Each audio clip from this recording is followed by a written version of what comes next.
Okay, everybody, welcome back to Ending the Stigma, a path to recovery. I am Fred Carroll, one of your hosts, and the other host is Scott H Silverman, crisis coach, family navigator, author of The Opioid Epidemic, still available on Amazon. And we're going to talk about all kinds of things today, from right from Afghanistan all the way down to addictions. We're just going to chit chat. So if you're available and you got a question, you can type it in the comments. We'll answer it. We'll talk about anything you really want to talk about. So, Scott, how are you?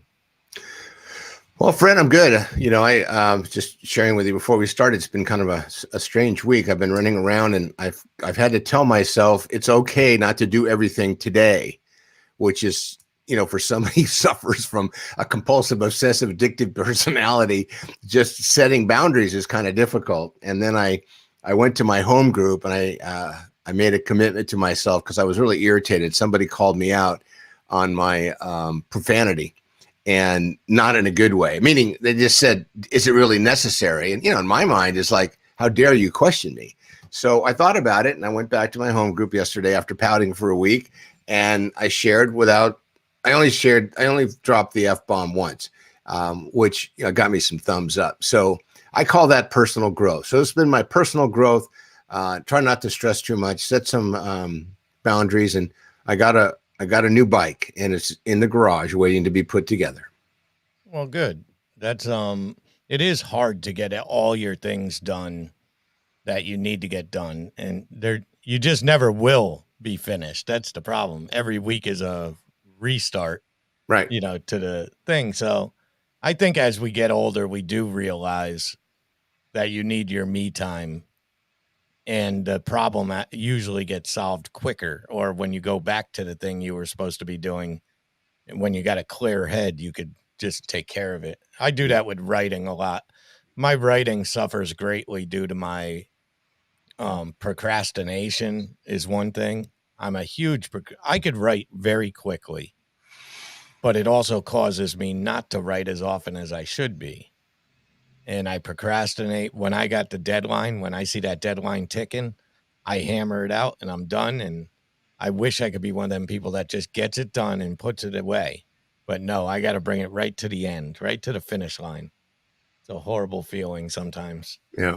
By the way, I never got that memo about when you get older, you cannot do as much as you used to do. It's kind of like I hit a wall this week, which is interesting. And I'm accepting it. It just, you got 20 things to do. You start with the ugly ones, and hopefully by 2:00, you've knocked down half of it. And, I don't mind going till 7, 8, 9 at night to get stuff done, but some things require talking to others. So I kind of roll it over, and my capacity, it feels like, is the same, but my ability to get it done is a little different. So that's got to be okay, because there's nothing. I mean, look, anything earth shattering or life changing, I get to and knock it out because of what I do. But sometimes there's goofy things like, call Amazon to straighten out a mess, but I got it done today. It's funny, by the way. Speaking of that, for people that don't know this, I messed something up on a TV, and I was trying to put my Amazon Prime back on, and you get the little code and you type it in. And I did it on my laptop because my phone doesn't do it as quickly as it should. It gives me a phone number. So a chat pops up. I'm talking to this person. They want my name. Okay. That's everywhere. They want my phone number. I give it out all the time. And then they want my email, which is everywhere. And then they call me and they go, well, we're going to need more information to update your file, and it's only going to cost. I'm like, what? Hang on one second. Let me get the U.S. attorney on the phone because I'm unsure about what you're asking.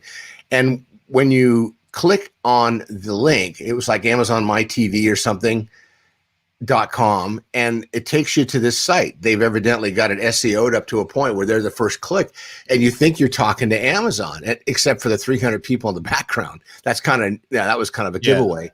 So I said to the guy, I said, I'm going to need to put you on hold for about 3 or 4 weeks. Would you mind holding? And then he hung up. Yeah. Anyway, so be careful out there. It's amazing. I haven't come across something like that in a long time, and I'm sure I'm going to send the screenshot to Amazon later, but it was just kind of weird, but I caught them, and they didn't want to stay on hold for 3 weeks. Yeah, so I could go do it. It is that's part of the problem. And getting back to the other thing with So one of the things I wish I could change about myself, and I think it fits into our podcast here, is asking for help. You know, how we always talk about how hard it is to ask for help and stuff. Mine's in a different form. It's more of a control freak from my podcasts, from my writing, from these anthologies I'm releasing. I don't delegate other things to other people. I like to have full control of it Right. and know what's going on and stuff. But then sometimes I'm just sitting there in bed going, boy, I should just let them do this. Yeah, let them share this. And then I'm thinking, yeah, but what if they do it wrong? You know, it's part of my mental flaw, I guess. Surrender is a very difficult thing to do, and ego is a big part of, I think, a lot of that, and I like the saying, edging God out. That's what ego, can mean to people. Yeah, it's definitely it's a flaw. It's built into me. And I think it could come down to, I mean, if we wanted to put me on the couch and lay me down and dig Yeah. deep into my past, I Yeah, think that just sounds scary. yeah, it does. Let's don't even, first of all, knowing you'd have a couch with some big fur blanket you'd get lost in. Well, I'm saying, what if it's, you know, I got to assume that there's your life, how you're raised and stuff plays a role in how you end up acting or Yeah. what you do. And quite honestly, I'm through gonna put my, you I'm gonna put you on mute for a second. I gotta grab this as my wife. go ahead, you keep, and I'll keep talking and seeing what's going on. But what I was saying was, it's nice that, when I was younger, I didn't feel like I had a lot of people that were there to help me necessarily. So I gave up on them and I end up doing it myself. And I think you end up doing that later in life. And it's horrible. Horrible, horrible. It's great that we could watch Scott on the phone though. At least he always says how old he is, but he knows how to use a cell phone. And that's a plus. Well, that was my wife, and she knows I do this podcast every week but we're all getting older. She wants Yeah. me to verify her flight for tomorrow. So, because she's leaving for a couple of days. So for those of you who want to talk to some old lonely man, 619-993-2738. Let's see if that gets somebody motivated, for God's sakes. Anyway, I don't know where you were. I just jumped back in and interrupted you. So what were you saying, Fred? Oh, back on the couch. You're going to get a new couch? Well, I told what I continued while you were on the phone, but I was saying how as a child, I didn't feel like I had a lot of people that had my back and solved problems for me. They created some. Yeah. And I felt like I had to do it myself. And I think even later on in life, when I got custody of my children, for instance, I had to do it myself. Nobody had my back there, and I just kept going. And I think eventually you just think you're alone with it and you got to solve it. Well, let me ask you, Fred, sorry to interrupt before I forget.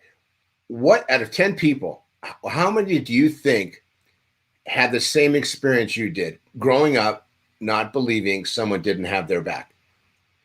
What would your guess be? I mean, I think considering the times it was, I would say 25% of the people I knew probably dealt with the same, divorce rate wasn't as high.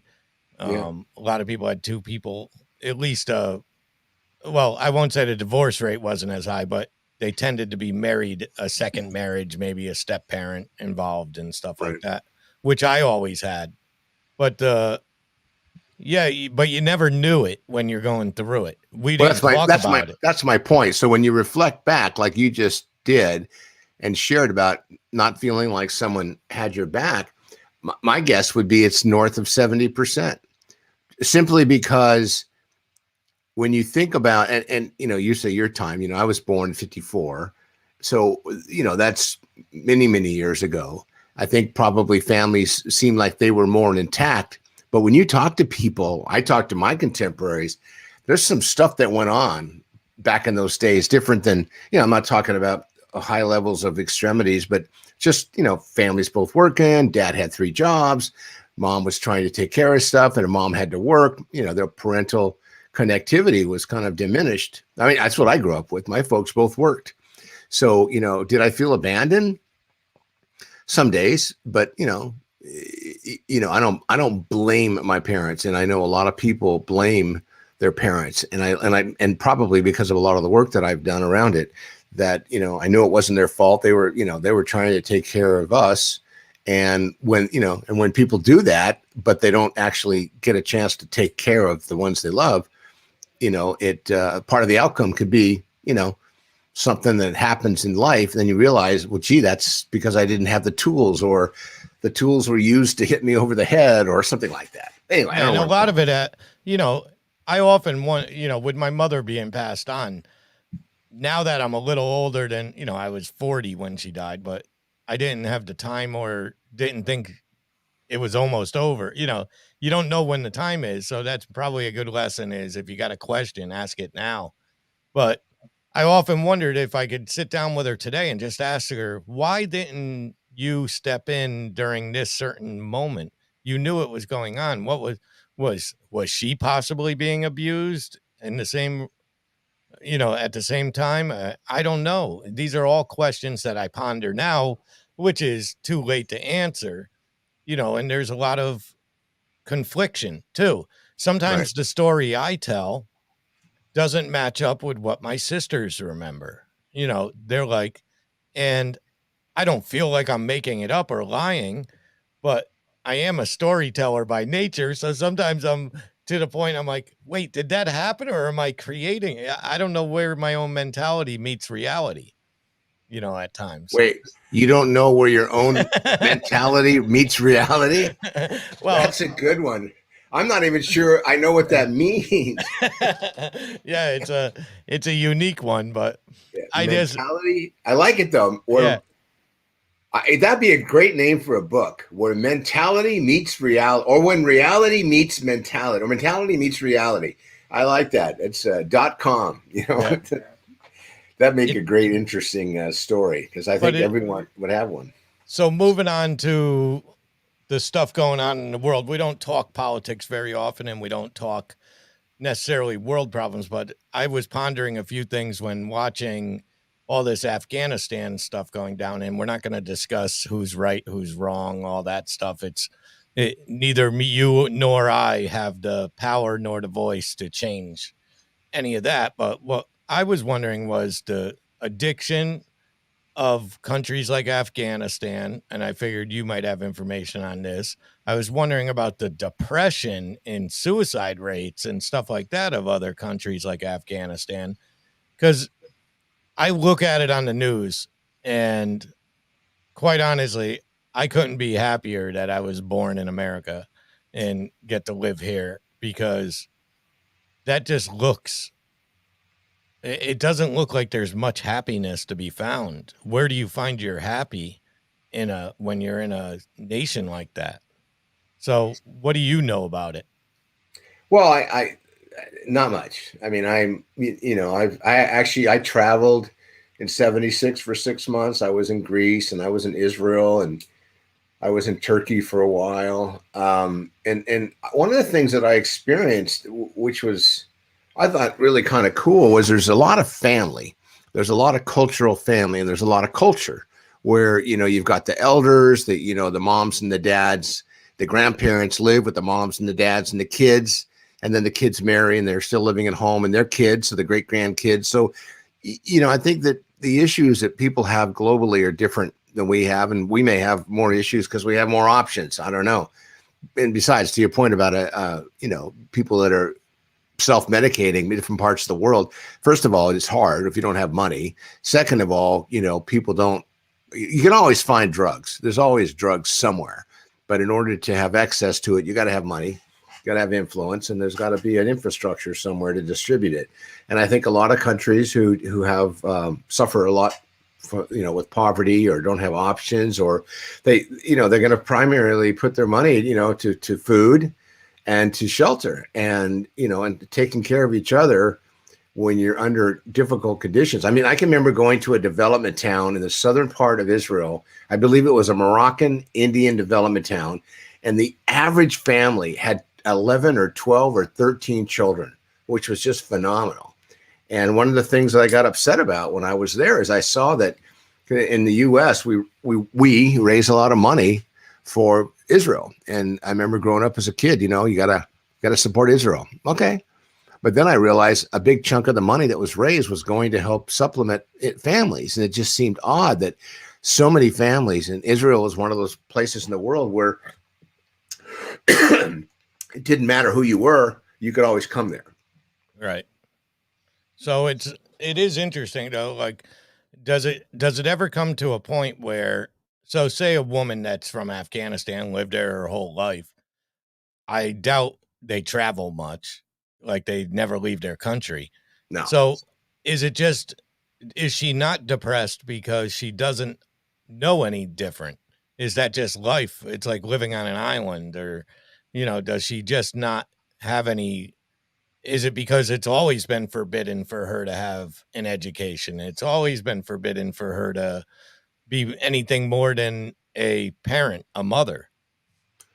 Well, again, the cultural pieces, but clearly the internet and the news has changed things. And one of the big issues and concerns right now is women are in big trouble because culturally they started to shift. They took different roles. They had leadership roles. They had work roles, career changes, education.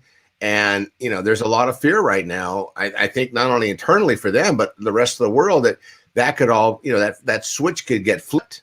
Without other influencers there who can help protect them. So I think there's going to be unfortunately, some devastating fallout. They're already talking about. They went to people's home and they're killing people. So and that cultural part, yeah, it's shifted as well. And supposedly they're holding their breath right now, trying to let America do what it needs to do to get its people out, and hopefully it'll get the Americans out, and all those who supported the troops and the translators and the teachers, and let them get here so they can at least be safe. So, Chris is just saying the income disparity. Sure. I mean, look, why do you think people want to be here? You can come here as a immigrant with nothing and you can develop opportunities. And I've seen a lot of people, we see it on the news, who built these huge businesses and they employed lots of people, and they're very grateful for the opportunity and they give back to the community in different ways. So, we are lucky in the U.S. As a democracy, and I wish we'd stop fighting at leadership level and find ways to get our stuff together so we can spend more time being a better resource globally. See, in my mind, I look at it, I say, if the drug factories wanted to go somewhere, it looks like that would be a perfect hotspot for people searching to get out of their own head by using drugs and becoming addicted to things. But their religious values are ban alcohol, correct? Is it no alcohol at all in Afghanistan? I'm not exact the tipping points for them, but I believe that drinking is something that's forbidden. But it is in where is it? Dubai.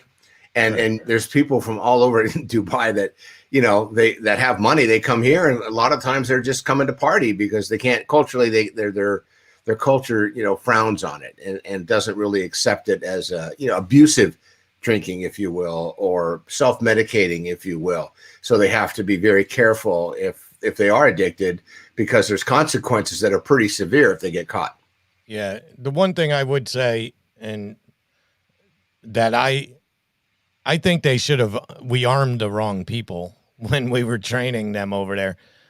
Perhaps if we armed the children and the women, we wouldn't have had as much of a problem here, because they're the ones that need to protect themselves. I don't think they would have laid their weapons down, because the army that was there was all men, and I've never seen an army not fight back and drop their weapons so quickly. It just didn't, the numbers didn't make sense, but that gets into the political realm of things. And that's not what we're about. We're here to help people primarily here in the country we can work with, but we're welcome to help other people if we can. It's just a thought that came into my head, was whether addiction is such an issue in countries like that, especially, it was more geared actually towards the mental health. Yeah. that Are people, there behavioral health issues? Sure, everywhere in the world there are, especially as people generationally get more educated and start to realize, the kind of oppression that they've been through and control they've been under, and then they look at us, the U.S. and the freedoms that we have, and then then people get into entitlement, then they get into control, and other parts of the world. Wish God, if I could walk out my door and be okay, basically, and not be, a target for somebody. And look, we're all, in some ways, we're targets for somebody.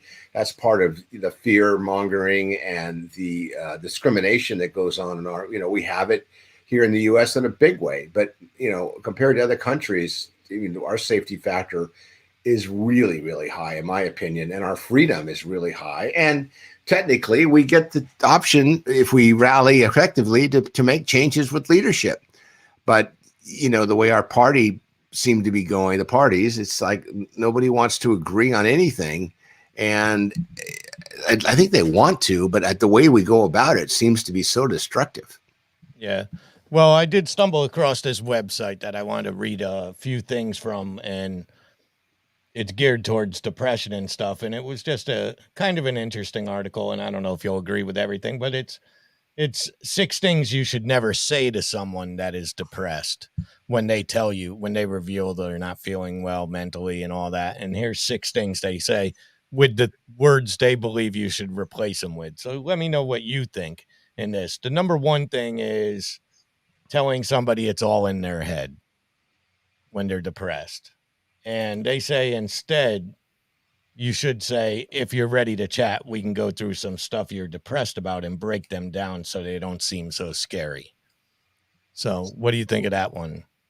That's great, because the stuff is in their head, but they're not making it up. They didn't manufacture it. They didn't create it. It kind of embryonically just grew there, and then when it's not processed, my saying, the pressure busts pipes, and that's exactly what it is. It's stuff that grows and goes, and if it's not being processed, it's going to manifest itself in more than likely a negative way. So I like that answer. It's a good one.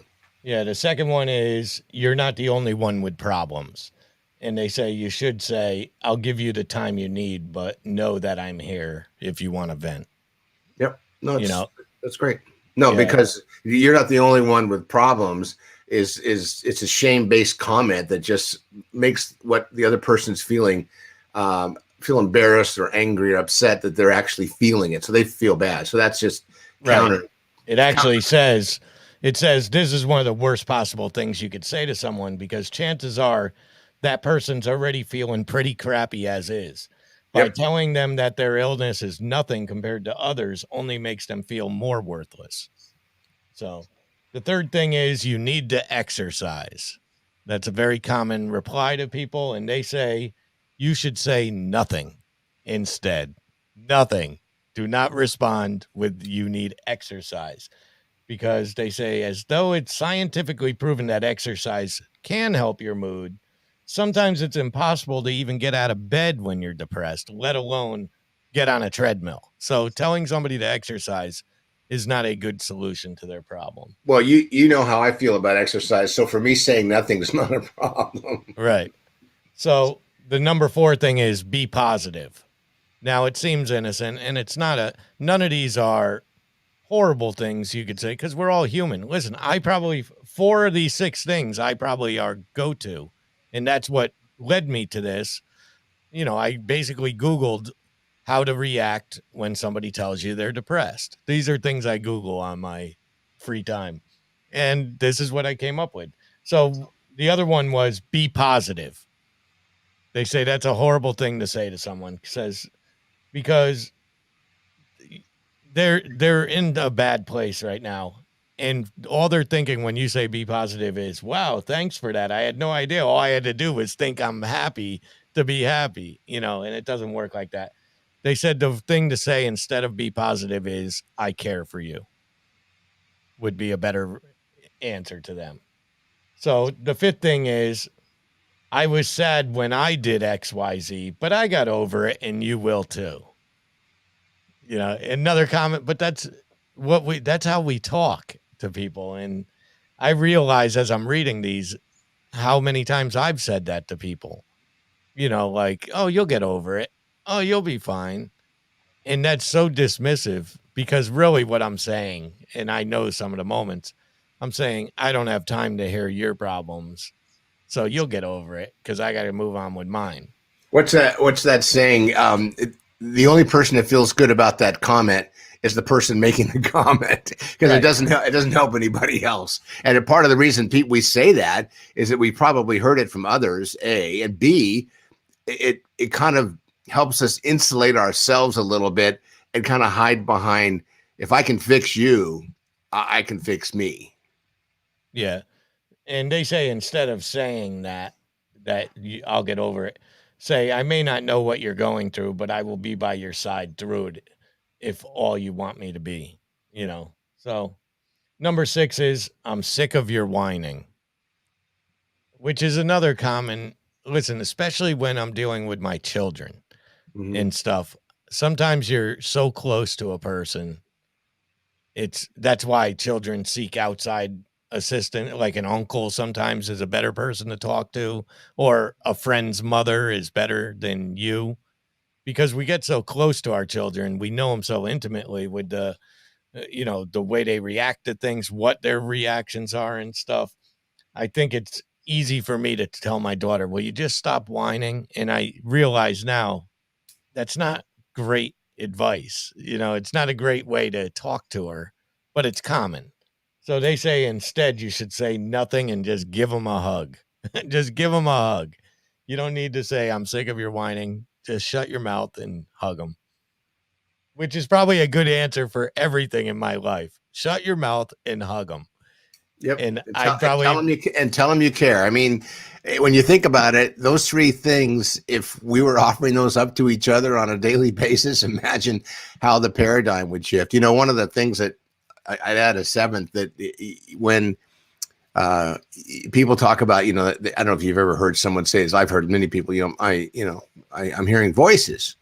And the experts say when they say that, when people say that, just ask them what they're saying, just to kind of maybe, calm it down a little bit. But, to be able to react to somebody outside of yourself when you know they need support and do it in a way that's very supportive, it is such a game changer. Not only for you personally by being able to help someone else, but also for someone else who's suffering or is in pain to be able to hear from somebody else that, it's going to be okay. But you don't say it's going to be okay. You just say, look, I care. I hear you.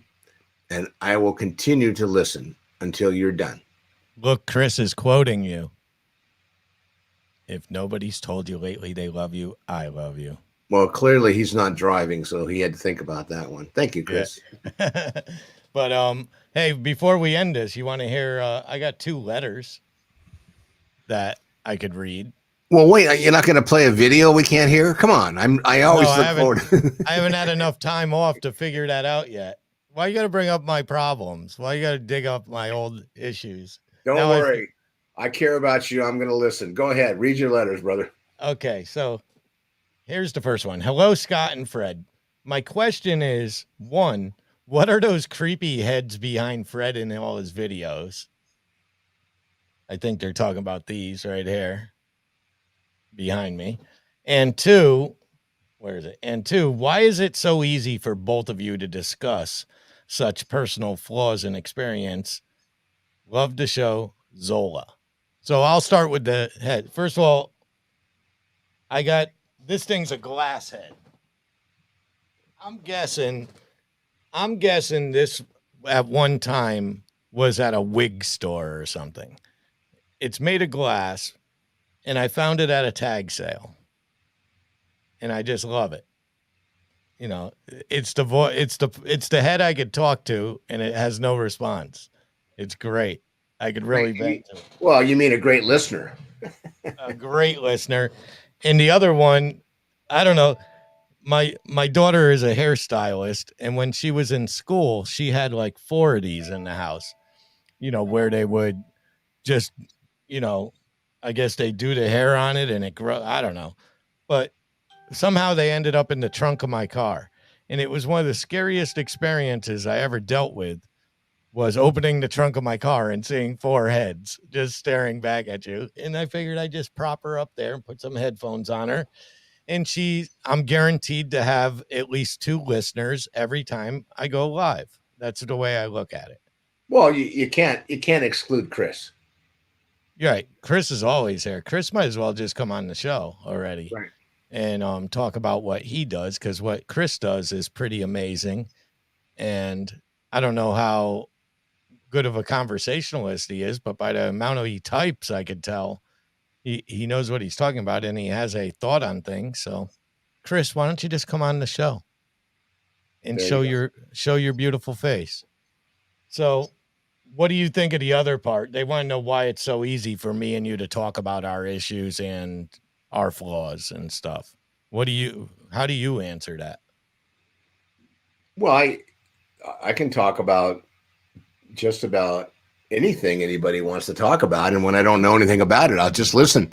I think we're motivated by a desire to chip away at some of the rocks that we can't move, and we know that we could probably go around them, but I think if we can chip away, we'll be an example for others. So that would be my response to that. Yeah. Well, I would also like to say that from my point of view, it's not easy.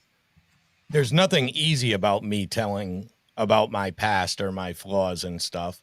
Easy wouldn't be the word I would choose. I choose to talk about it because I want to let other people know that they're not alone, that they're not. And I have the forum. We have the forum to do it. So why not talk about it? I don't have any shame in it. There's no shame in it. None of the things that happened to me were necessarily my fault. It's different for possibly your flaws and stuff. You chose certain paths, but some of the things I talk about from being sexually abused and stuff, those aren't things that I had any role in. I was just a victim of them. So talking about them, there's no shame, but it's not easy. It's not like I want to sit here and I'd rather do my comedy show, quite honestly. My comedy show is a lot more therapeutic to me, but this is more rewarding. So that's the difference. There's more of a reward on me doing this and hopefully helping somebody legitimately, but there's more of a personal reward doing the comedy because I enjoy the fun of that. So let me do the second one. Dear Ending the Stigma. When I was a teen, I began drinking. That became cocaine, then pills, and then a cycle of daily repeats. Honestly, anything that altered my self being was taken. Today, although sober and drug free for 10 years, every single day I still suffer, whether it's a haunting past, a brief moment of weakness where I feel the desire to drink, or my memory loss. And I am only 40 years old, but I look much older. My teeth are ruined. My family life is better now, but can never be what it should have been. So, my reason for writing this letter is to help show that there is a long term effect to the abuse that I put my body through. So, that's what they were. I like the way he wrote the letter. He didn't write it. He's not telling people not to do things, but I think he's just trying to show that you pay a price. There's a price to pay for all those things. If you don't you got to get clean as soon as possible, is what I took from that. So, man, what I've learned is waiting longer, things don't ever get better. Right. It doesn't get better. Yeah. There is there's very few. Who was that guy from Rolling Stone that Hunter S. Thompson, who just went, you remember Johnny Depp played him in the movie, I don't know, Leaving Las Vegas or whatever it was.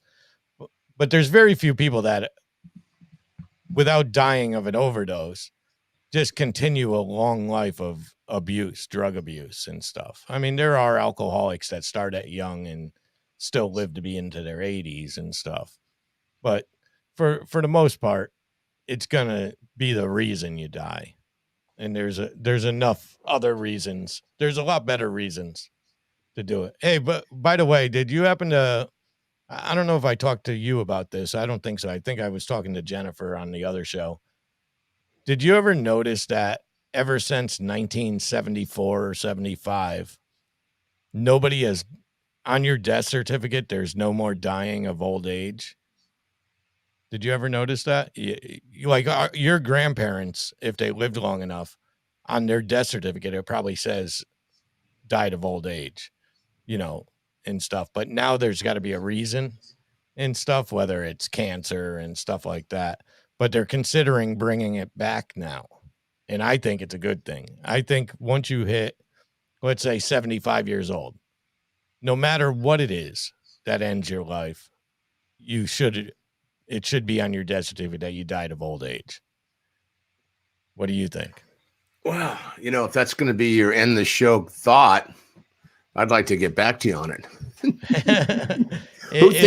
Who thinks of this stuff?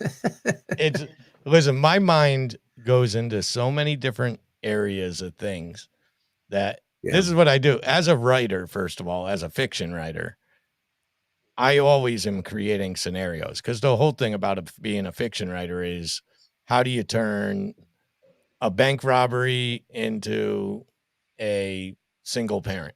How do you mold those two worlds together? And it's building those. So I think of all these scenarios, but the death certificate thing always miffed me. And it's another thing that goes back to my sisters disagreeing with me with proof. Like my birth certificate, for instance, on my birth certificate, it says, how many children of the previous mother are born alive? Says 1. That's my older sister. It says, how many children of the previous mother are born dead? It says 1. Okay. Which means there was a child between me and my sister. Okay. Somewhere there was within that 3-year gap. Well, my mother denies it. My father, who's still alive, denies it, but it's on my birth certificate. My sisters say, well, mommy would have said something about it. I said, really? You think so? Would she talk about that? And why would it be on my birth certificate? They pass it off as a mistake. Do you think that's possible, that somebody would put a 1 next to that and make a mistake like that? You talking to me? Yeah. What do you think? I can't tell you honestly, I've ever thought about it. And, now I see why you need a couch. Yeah. Well, listen, I could be in therapy every day without a problem. And he wouldn't even have to talk. He wouldn't even have to talk, Scott. From what little I know, Fred, though, eventually what they'd want to do is they'd want to put you somewhere to make you a test project and put you in front of a group that each day would spend 3 or 4 hours trying to figure out, how do you connect the dots here? By the way, speaking of connecting the dots, I just noticed that your name is spelled in all caps. Yeah. Is that a problem? I'm looking at mine. It's not. Right. Well, you typed yours in. I typed mine in. Ah. You typed it in. What do you think? What do you think about that, Fred? I think that we should probably end the show very soon. There you go, brother. The reason I put it in. Run from the studio, head to the kitchen, go down to the bathroom. So I used to change, I could change the way it looks on the screen, those things. So no, I was being funny. It just looks different. I used to have that, but I also sometimes am just author Fred Carroll. Sometimes it depends what I feel like typing, but I could change it. I could change it to next week. I might be Scott Silverman. You can't stop me from calling myself Scott Silverman. Nope. And you're more than welcome to my world. I'll give you the keys. You can have everything. My FICA scores, my bank account. You got it all, brother. Hey, listen, speaking of next week, do you think we can get 1 or 2 of those letter writers? Maybe they're listening to call in or to. Well, it definitely would be nice to join us. Whether to call in, even to be on the show and just come on. Well, since we know how the call-ins work, so I'm sorry I misspoke. See if they'll be on the show. Yeah, well, I could get the call-ins. The problem is people aren't calling, and it's. No, I meant the people that wrote the letter. See if they're interested in joining us. You're right. It's more proper to have them on the show. I wouldn't mind even. testing a option where I just willy-nilly throw the link out and they could just, because I could have up to 10 people in the waiting room, at one time, where we could bring them up and Let's do it. they can come on. It's just getting the people to commit to it and come on. But Well, maybe you I'm work sure. on getting Chris. All right. And I'll work on getting other people, but that's going to be it for the end of the show, Scott. We did a good 40 minutes. This is Ending the Stigma, part of Venom Podcast Studios. You can find us on Apple and Spotify and all the other ones. Just go to venomstudios.com. You can find it there, all the links to it. That's VENOMSTUDIOZ. Don't forget the Z. You could call Scott Silverman. What is Scott Silverman's number? It is, go ahead, say it, Scott. 619-993-2738. Call or text me anytime. Anytime, because, and the reason you do that, explain to people why you give your number. Because if you're in the business of helping people and you're not able to have people reach you, how can you help them? So call me. You'll always get a call back within 12 to 24 hours. And at a minimum, a text to say, let's talk the day after tomorrow, unless I'm out of town, which is not going to happen for, I don't know, quite a while with COVID. I'm not even going to breakfast anymore. Yeah, you can't tell anymore. And you could also visit Scott's website at yourcrisiscoach.com. I want to thank you, Scott, for joining us today. Thank you, Fred. And thank Chris for being as active as he usually is. And that's going to be it. We'll be on sometime next week. Well, you just never know when we're going to pop up, but it's all based on my schedule for some reason, because I work odd hours and that's right. My bills and I can't leave the house, so I'm the flexible one. And my bills just keep coming. They won't stop. They will just keep coming. They'll stop when I stop. That's the problem. And I just hand them down. But that's it for Ending the Stigma. Thanks everybody out there. Please share it. Please join Ending the Stigma on YouTube. Subscribe and go to Facebook. Type in Ending the Stigma. Join the group page. And that's it. So I will see you soon, my friend. And have a great day, everyone. Great week, and stay sober. See you later. End the broadcast.